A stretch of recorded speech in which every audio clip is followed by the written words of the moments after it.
Hey everybody, welcome back to the Dungeon Dive. Daniel here. I hope you are doing well, and if you're not, I hope you are soon. Okay, sometimes I see questions posed, people ask me or people ask other people on various Facebook groups or BG Board Game Geek, and they ask about good games for traveling, good games to take with you when you are going to a hotel or going out of town for some time.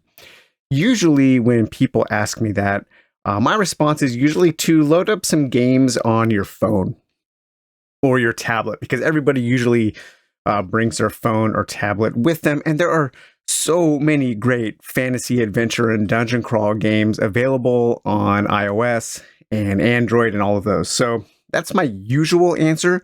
I just find that usually when I am traveling, I don't have a ton of time to sit and play a game, and so I don't want to set something up. And usually I can just open something up on my phone to get that quick fix while I am on the road. But I recently took a trip to Southern California to go to Disneyland, and I wanted to bring some games because I knew I would be staying in a hotel. And I wanted to see how many different games I could get in one small box. So this box for One Card Dungeon, a game from Barney Skinner, is about the same dimensions as a large index card, and about an inch thick or so, it looks like. And I wanted to see how many different games I could fit in this one box. So this One Card Dungeon says that One Card Dungeon is a solo dice placement dungeon crawl played on a single card.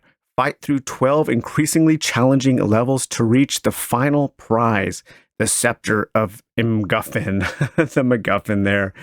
But let's take a look at all of the games that I have in this little tiny box, and then we'll talk briefly about each one of those games. So let's go ahead and open up this little box here. Now I have everything that I need to play these games except for a pen or a pencil. I could probably squeeze a nice pen in there or a pencil, so that is something that you can do to have a complete travel box full of games. So in here we have the dice from One Card Dungeon, which these will come in handy for other games. I have here a bag of very small dice, and these will come in handy for certain games. And then I also have Tin Helm. So Tin Helm fits in this box. It's a game within a game. I love how small Tin Helm is, and I love that it just fits right in here. And it's a really cool little game to play. And you could, when the new gate comes out, you could substitute any one of Jason Glover's little tin games in for an additional game within your One Card Dungeon travel box. So we have Tin Helm.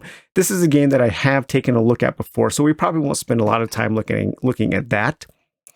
I have two little advanced quest modules here, and these are little standalone games that are somewhat similar to 4 Against Darkness. So I have the New Hill and Among the Fungi, and these have the rules and the cards that you need to have little solo adventures. So we'll go ahead and take a look at those as well.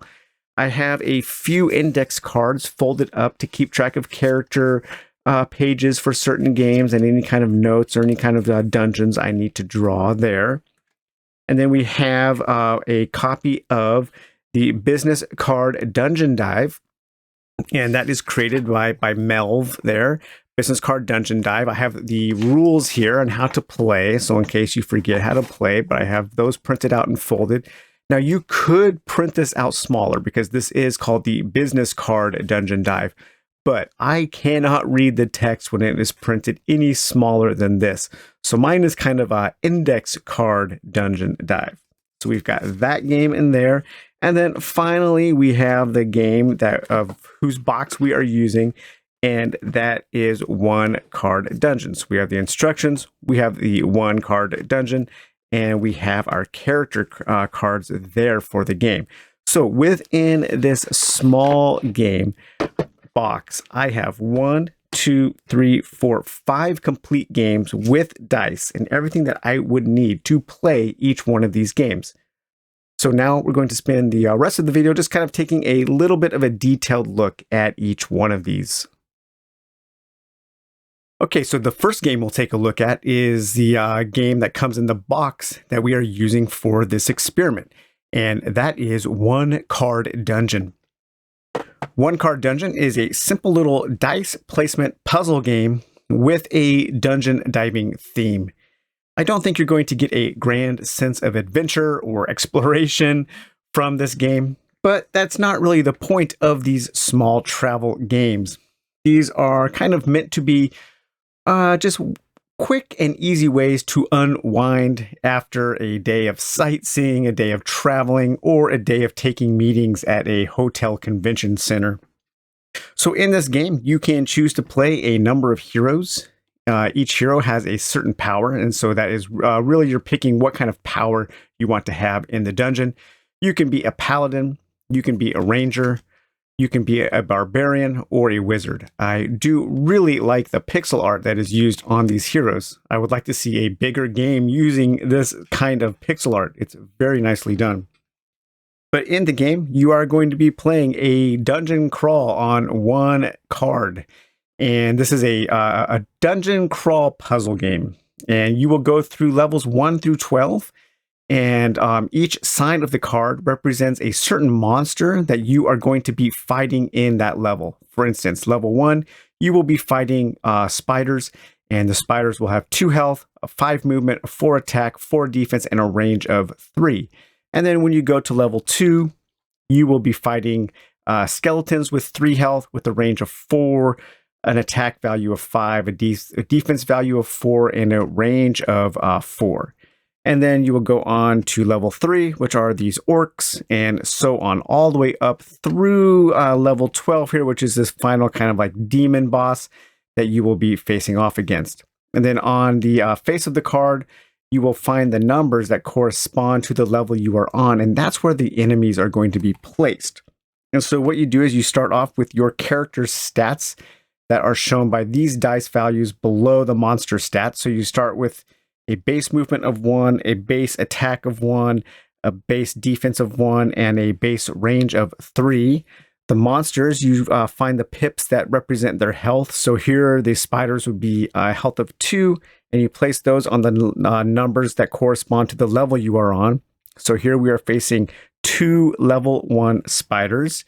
You take your hero die and you set that to 6 HP, and you place that on this stairwell. So you have to, the main goal of each level is to kill the monsters. So it's a little tactical game. And then you have these 3 D6 here, which these represent bonuses to your stats that you're going to use on that turn. Each turn of the dungeon of the game has 4 phases: an energy phase, an adventurer phase, a monster movement, and a monster attack phase. So the energy phase is simple. You're going to roll your energy dice here, and a 4, a 5, and a 5. Okay, that was a nice roll. And so you can assign those now to your hero's values, except for range. Range is a fixed value. And so if you wanted to move more, you could assign a 5 to movement, and then maybe a 4 to attack, and a 4 and a 5 to defense. And then this energy is added to your base stats. And so that's what you have to work with on this turn. And let's say that I've chosen to play as the paladin. And the paladin, his ability is once per dungeon level, you may leave 1 energy dice in place from the last turn. So if you rolled a 6 on something and you wanted to keep that for the next turn, then you could use the paladin's power to freeze that D6 in place. So now we want to move, and we want to position ourselves to where we can either draw out the spiders, maybe position ourselves where only 1 can attack us. Maybe we want to move close to 1 and try to whittle 1 down. Movement is you spend your movement points, and to move orthogonally, it costs 2 movement points. To move diagonally, it costs 3 movement points. And that is the same for the enemies when they move. And it is also the same for range. So range is calculated in movement points, not necessarily squares. So a range of 3 will allow you to attack diagonally or up to 1 adjacent. And you can increase your range of 4 to attack orthogonally more. Once you get your range up to 6, then you can attack diagonally twice. So it is interesting. The range being calculated in movement points rather than squares. So that is, you do have to think about that. And that is also true with the enemies. Line of sight is very easy. It's from any corner to any corner as long as it is not obstructed by a wall. And I'm not sure if enemies also a line of sight can be drawn from any corner of your tile to any corner of a monster's tile without passing through a wall or another monster's tile. You have line of sight, and line of sight for the monsters is calculated in the same way. So you want to spend your movement points. Let's say here I would want to spend. I have 6 movement points here, so I could go 1, 2, 3, 4, 5, 6. So I can't actually move up to attack any of these guys yet. I might want to move here to try to be behind that wall. Maybe it would block one of these monsters. I don't think so. They can pretty much hit you from wherever you are. But yeah, let's say I just wanted to do that. And then we would go to the monster movement turn. So they have a movement value of 5. So they try to get as close to you as possible. So he would move down 1 because now he is in range 3. It takes a 3 range to do a diagonal attack there. And then with a range of 5 here, he could go 1, 2, 3, and then 4, 5. And so he actually can't hit you from here because it's a range of 3, and you are actually 1, 2, 3, 4, 5 away. And so now then the monsters would attack you. And so what they do is you add up their attack value, which is for every monster that is able to attack you, you add up their attack value, which is here, it's just a 4 because only this spider can attack. And then you divide that by your hero's defense value. Right now, my defense value is 5. So he actually doesn't have enough attack value to hit my character. And so I survive the attack. And then that is the end of the phase. And then you repeat the process. Okay, another nice roll there. I want to have a good attack here.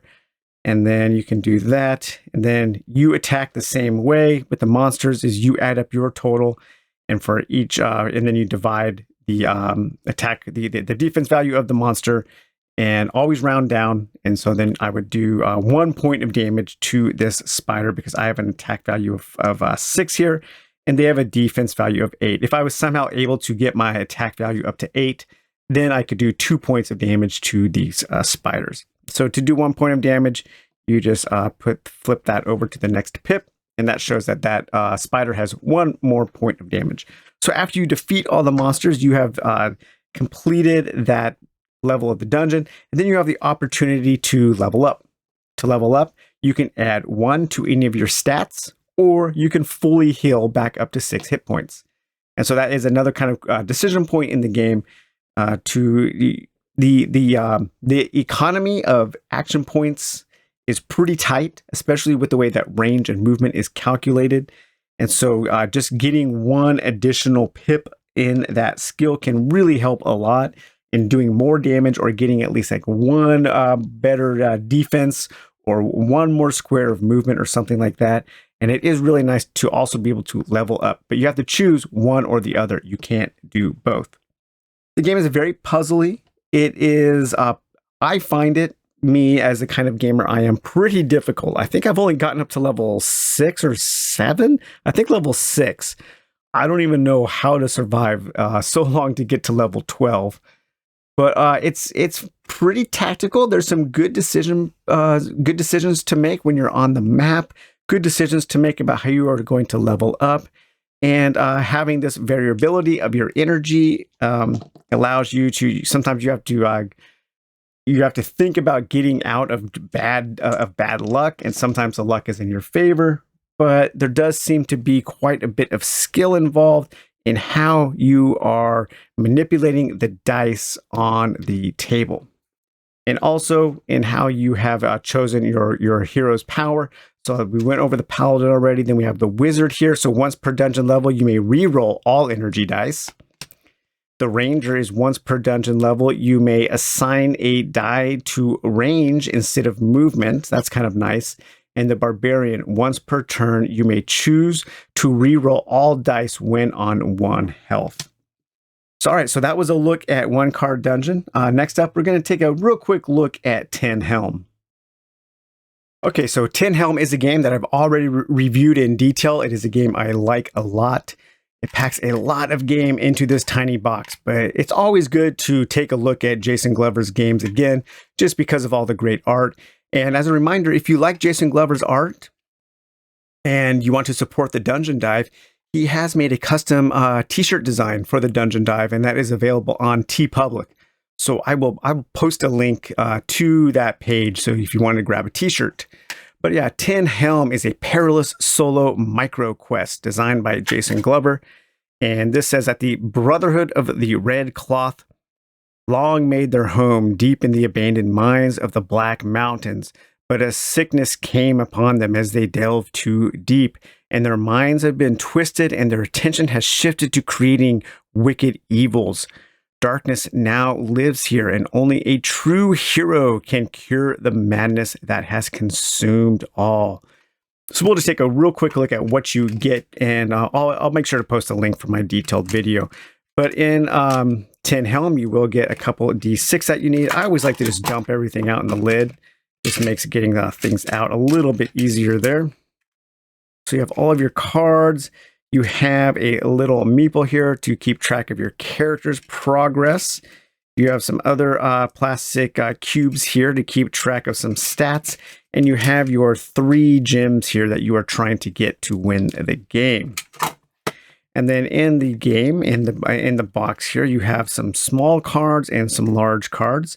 The large cards will represent your heroes and their trappings, their starting gear. And so what you do is you can pick a character at random. So we can pick a random character. Stop. We will have our merfolk.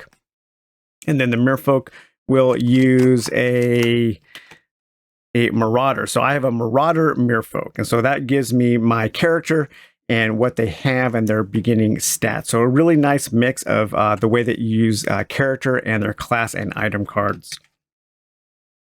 And then we have some cards there. So we have all of our instructions here on cards.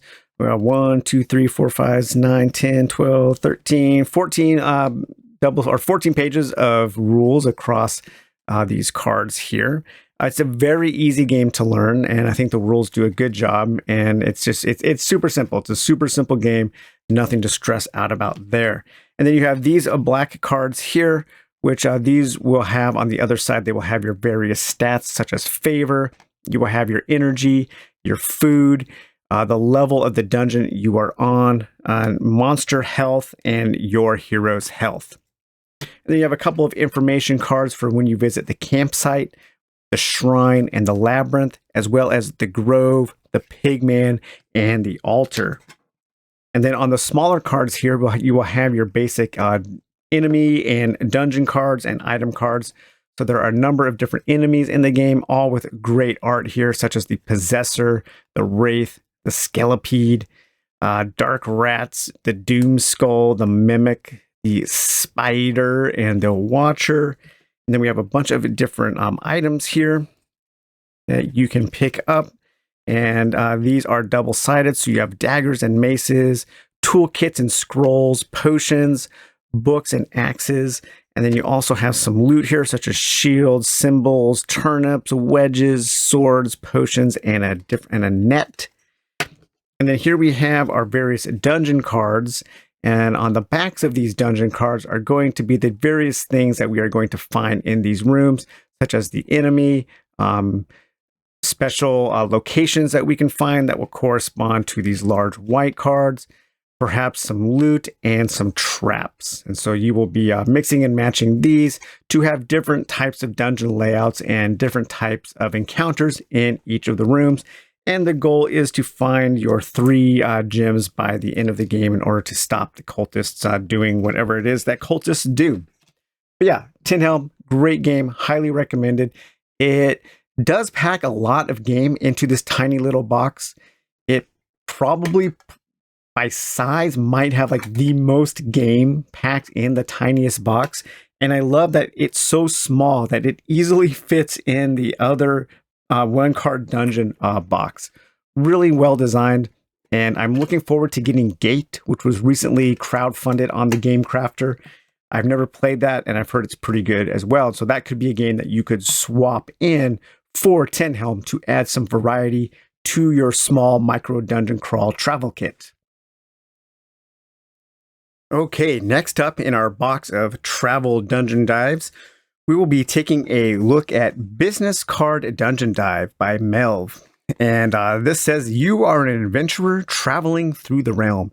Your goal is to earn 120 gold, enough to buy a piece of farmland to retire from the risky adventurer's life. So in this game, you are playing an adventurer and you are going on an adventure through a wilderness and into a dungeon, going on quests, trying to get that gold so you can retire. With a little bit of creative journaling or drawing or bookkeeping, Business Card Dungeon Dive could be one of the smallest solo RPG style games that I know of. And it packs a lot of game into one single-sided index card. I can't imagine reading this on a business card size. I don't think there are glasses powerful enough to give me that ability. But print it on a business card size or print it on an index card size, and then I just laminated mine. This packs a lot of punch into a single card. So the game requires 12 dice to play. It recommends using 20 plus dice. You don't really need a lot of dice. Mainly the dice are used to keep track of your various skills and stats and equipment. You can very easily use one of your folded up index cards that is included in the one card dungeon travel kit that I am creating to overlay and to use as a simple character sheet, because you are going to be keeping track of experience, of gold. You have a place for 1 and 10s. You're going to be keeping track of your attack value, your defense value, your strength, your dexterity, your intelligence, and your HP. You will be keeping track of your rations and your torches. Those are going to be currencies that you're going to need to spend, or I should say, those will be items that you will be spending as you adventure through the wilderness. You will need rations, and in dungeons, you will need torches. And then also, you will keep track of what spells and what potions you have. Right now, this character that I have has a fireball spell, and I have 1 healing potion. Your characters start with a 0 in all of their stats of strength, dex, and intelligence, and 12 HP. And what you do is when you kick off your adventure, you are going to be rolling to see what your main quest is. And your main quest here is going to be on your wilderness, on the wilderness side of your card. So let's see, my main quest would be 2.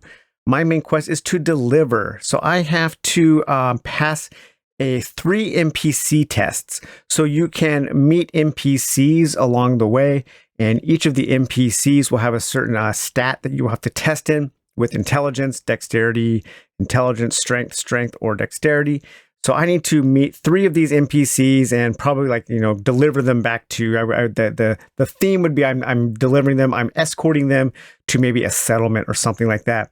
And if I do that, I gain 3 XP and 10 gold. So that is one of my initial quests. The next thing that you would want to do is see how many wilderness encounters you are going to have until you come across a dungeon. So again, you're going to roll a d6, and that's going to be 6. So we will have to have 5 encounters before we come to a dungeon. Once we have our 5 encounters, we will flip the card over, and then we will go through a little dungeon phase where we will have a little dungeon crawl where we will be rolling to see what kind of rooms we have, whether we are going through passages or prisons or armories, crypts, libraries, and thrones. There will be different encounters with enemies, NPCs, empty, a hazard, or treasure. And then here we have our enemy encounters for when we have combat. Here we have our different hazards for pits, spikes, poison darts, cave-ins, a gas, and a maze. Different NPCs that we can meet in a dungeon. And then we can also get different spells in the dungeon and different potions in the dungeon. Our wilderness adventure we start off in a settlement, and we can spend our gold so we can buy more rations or torches. We can restore HP. We can buy a potion. We can buy a spell. We can buy XP. We can get trained. or we can spend the big bucks and get resurrected if we die. And then here we also have our various encounters, our various enemies that we might come across in the wilderness. So I think we said we were going through 5 different wilderness encounters. So it's very easy. You're going to take your D6 and you're going to roll to see what you have encountered in the wilderness. For 4, our first encounter here is a hunting encounter. So for that, we have to pass a strength 3 test. To pass a test, you roll a D6, you add the relevant stat modifier, and you have to beat the result. So we would need a 4, 5, or 6 in order to successfully hunt, because I have a strength of 0 right now, and I rolled a 6. Okay, so we successfully hunted, and when you successfully hunt, you gain 2. When you successfully hunt, the first thing is this shows you what happens if you fail, and then this shows you the success. So for success, you gain either 2 rations or 2 torches. If you failed it, then you would take 2 HP worth of damage. So we would do that 5 times, hoping to run into one of these NPCs, or maybe more than one, 3 of these NPCs. In order to complete our quest here, we're going to be keeping track of how many of those NPCs we do come across. And so you just want to keep like a little journal here. You can get as detailed as you want. You could, you could really embellish and write a little story, making it more like a journaling solo RPG, or you could play strictly mechanically and just trying to survive and get by with just the numbers. But once we have gone through 5 different encounters in the wilderness, we will have found our dungeon, and then we will flip this over, and then we will roll to see how long our dungeon is. 2, so we have a small dungeon, so we're only having 3 various rooms in our dungeon, and so we would roll to see, okay, let's see what our entrance is like here. A 5, so we enter the dungeon, and we enter into a library. Okay, so the library, we are going to find 2 NPCs in that library. Okay, that is super cool. So that will help us find our NPCs and perhaps help us pass that particular quest. And then we will also have encounters, which we will have like a 3 here. Okay, so we find an NPC in that encounter. So if we find an NPC, then we find 2. I think that's what that means there. And then sometimes you will find enemies, and enemies they will have their attack value, their HP, and what they have for loot. Attacking an enemy is just like passing a test. You just have to roll your attack stat. So right now my attack is 0 because I don't have any weapons. So if I was fighting this spider here, I would need to roll at least a 2 in order to damage that spider, which I did, and I would do 1 damage to the spider. They have 3 HP. And then if I kill that spider, I would get 1 gold. So give me 1 gold closer to the 120 I need to beat the game. And then so once you go through the dungeon, you repeat the process. You're back out in the wilderness. Find out how many wilderness encounters you're having. You go through that process again. So you go back into a dungeon. And then finally you get you solve your first quest. And then you roll for an additional quest. And you keep playing until you have earned 120 gold, and you can retire into the kind of leisurely life that a hero craves after they have gone through a life of adventuring. Really a cool little game. It packs a lot in just 1 little card and 1 page of instructions. It's very easy to play. It's very easy to set up, and like I said, with some input from your imagination, whether you want to like draw out the maps of your wilderness and dungeon encounters, or your maps, or you want to keep a little journal. Maybe you have like a little knocking stuff over here. Maybe you in your bag you keep a little field notes guide, right? And in your field notes here, you could have a little journal for all of your little business card dungeon dives. Actually, this entire game could also fit kind of in the book of a field notes there, and you could take that with you. A lot of game packed into a tiny little space, and this is available on itch.io, and I do highly recommend it. It is pretty cool.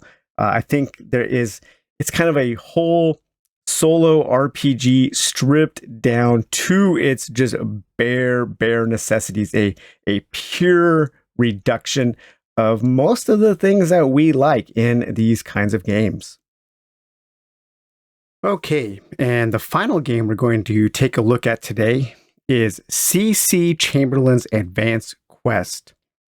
So if you are familiar with Dungeon Hero, Dungeon Hero is a print and play game that is available on itch.io, then you will be familiar with the system for Advanced Quest. They are very similar. They are created by the same guy, C.C. Chamberlain. And I'm not sure which one came first, which is a derivative of which, but if you're familiar with one, you will be familiar with the other. This game, I think, benefits from having a few sets of dice. So if you can get more of the tiny dice to put in your travel pack, I think you would be better off. You can play it with one set, but it's a little more fiddly. It takes a little bit more time as well. So this game is, each of the decks is a module. So we have the Among I, the Fungi module here, and then we also have the New Hill module here. Each one of these is a standalone game. And here it says, Advanced Quest is a compact adventure system. Generate a character with any traits you want and advance your way through the story, rolling dice against challenges and trying to reach the end. Adventure awaits and a sinister evil grows in the great Myconid kingdom, a tangled forest of towering mushrooms. Join forces with a brave musketeer and fight back to back in Among I, the Fungi. So first what you're going to do is you're going to take one of your index cards and you can fold that in half, and that's going to be your character sheet here. And you're going to name your character. You're going to have a 30 resolve and a 15 stamina. You can keep track of your treasure there. And then you're going to create a dice pool of character traits. And basically this is your character. And you can make any traits you want. So think of a character that you want to play and then assign certain stats or certain keywords to a pool of dice, which it will include 1d12, 2d10, 2d8, and 3d6. And basically you want to try to have at least like 2 or 3 of each one of these dice handy. So while you can play with one set, like I said, it is easier with multiple sets. So I've kind of imagined a forest explorer. And so for my D12, I'm going to give my person kind of a class of explorer. For a D10, I have a bag of traps, maybe like caltrops or little shuriken or things like that. D10, I have my main weapon, which is some daggers. And then my D8s are assigned to acrobatic skills and danger sense. And then I have my D6s will correspond to dark vision, a sixth sense. I guess sixth sense and danger sense are kind of alike. We'll have to narratively distinguish the two. And then finally a D6 for stealthy. And so that is my character. And during the course of the adventure, I will come face to face with challenges, and then I will have to think of which one of these is the best in order to get by that challenge. And then I can add that die to my dice pool to roll and overcome those various challenges. If I don't have a skill that corresponds to the challenge, then I can just roll a single D4. And so once you have created your character, you're going to open up your pack of cards here. And then you will read each of the narrative elements will be locked. And then you will come after the narrative element, you will come to a chart. And you want to roll on this chart. And then as you progress down the chart, as soon as you roll off the chart, then you will face the next narrative element and continue on from chart to chart until you finally get to the last narrative element of the adventure. And so this begins here. Hoofbeats thunder through the forest, growing ever nearer. You're not exactly sure what faux pas you committed before the satyr elder, but whatever it was, they're enraged and out for blood. You've got to escape, or they'll have you roasting over a fire for sure. Satyrs eat everything. Okay, so we begin with our first challenge, and that is a D6 satyrs have your scent. So we're going to add a D6 to the dungeon's dice pool. And we will go ahead and add that to our list here to keep track of what the dungeon has in store for us. So we have a D6, and these are satyrs. They are on our trail, okay? They are chasing our character through this fungal forest. So the next thing we do is we will roll another d6 to see what else the dungeon has in store for us. And we always have two things that the dungeon is doing against us. So the next is a 6. So we look all the way down on here, which is a 6. So we're going to write a 6 here to keep track of what paragraph, what line we're on. And if we look here at 6, we have d6 splashing along the stream. So d6 splashing along stream. Okay, so these satyrs are chasing us along a stream, so we're going to add another d6 to the dungeon's dice pool. So now we have to we have to figure out a way to outrun the satyrs and something that along the stream. Do we have anything that can help us? So what do we have here? We can pick up to 2 traits to help us. I would say that perhaps a bag of traps, if we have some caltrops, that we can be dropping those behind us while we are running to help us escape. And so that would be a d10. So we'll add a d10 to our dice pool. And then possibly acrobatic, as we're like jumping from rock to rock, splashing through the water of the stream. So we can add a d8 to our dice pool. And then we roll the entire dice pool. And whichever one is higher, then that dictates who the winner of this challenge is. Okay, so we have a 7 and a 10, 5, and a 3. So one of our skill tests beat the highest die from the dungeon, and so we win that challenge. So this says, if one of your character dice is highest, the outcome favors you. If either of the environment traits is marked with a gemstone, earn a treasure. If either of the quest dice are highest, those are the dungeon dice, then the outcome harms you. Reduce your resolve by the difference of the highest quest die and your character die. If there is a tie, remove all dice that don't match the highest roll, re-roll, and then compare again. Okay, so we have successfully outrun the satyr along the stream. And so now we are going to roll again. So we were on line 6. Okay, so we're going to roll again. We're going to roll our die. 3. So we're going to advance 3. So we're at 6. We're going to go 1, 2, 3. Okay, so we are actually at the next narrative point. So roots snag at your ankles and you find yourself careening down a long slope. The world spins wildly, and with a whap to your head, you land against a large twisted log sprouting with mushrooms. Your vision swims and you struggle to stand. On the rise above, the satyrs glare down at you, but oddly, they shake their heads and canter away. Turning, you look into the realm they dare not enter. The great iconic kingdom. Fungal growths are everywhere, of every shape and size. Great towering stalks as high as trees cast deep shadows over a chaos of colorful clusters of odd shapes. The air is thick with twirling, floating spores that twinkle in the angled shafts of light. Okay, so now there's a new rule. The new rule is regrowth. If you fail a roll with a spore icon, instead of rolling for the next trait, the next line, move backwards to the first available combat. Okay, so now we have a new rule that we have to deal with. And we were on 6 and we went down 3, so now we are on 9. And now we have to deal with D6 choking spores. And so what you do is you cross out the oldest dungeon die. So we've escaped the satyrs. And now we are on line 9.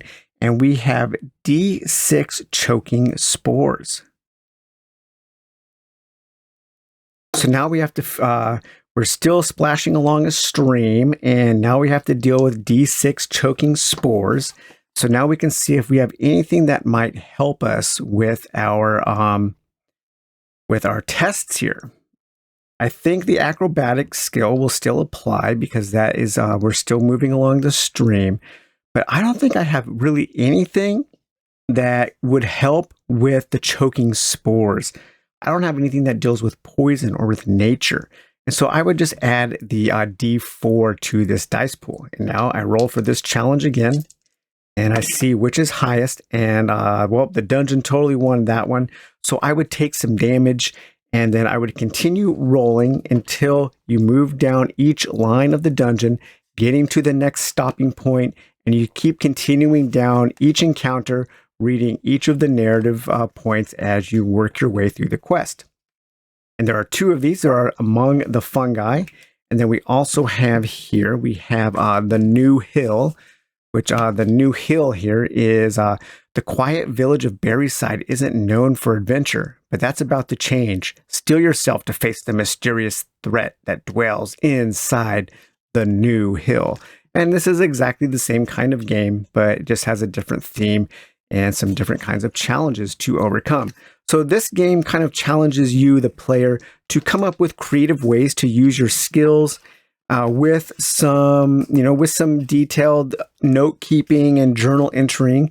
This could be a nice little solo RPG for you to play.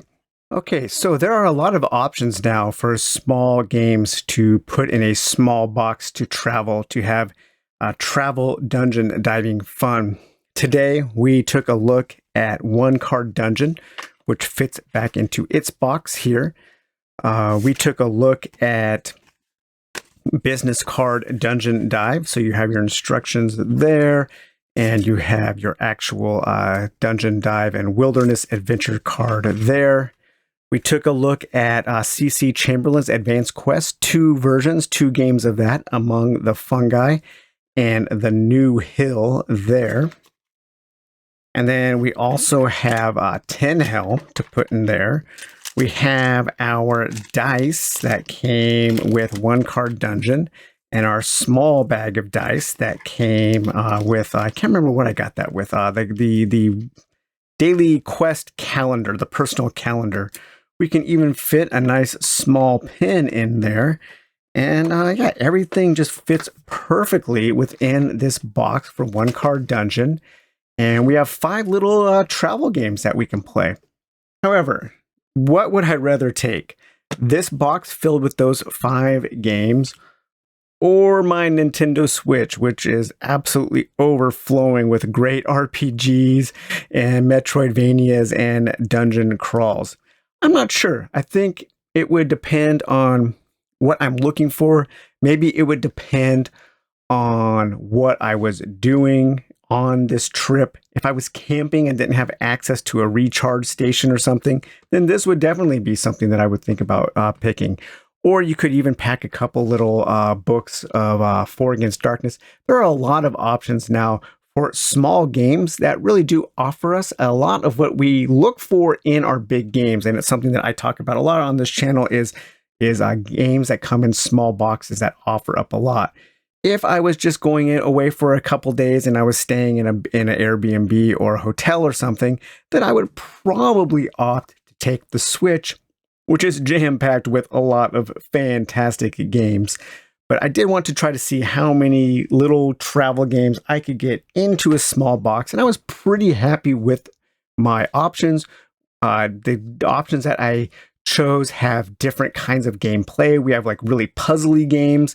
We have games that are a little bit more like solo RPGs, and then things that are somewhat in between. So yeah, well, anyways, I hope you guys enjoyed taking a look at my travel pack of micro dungeon crawls, and we will talk to you later. Bye-bye.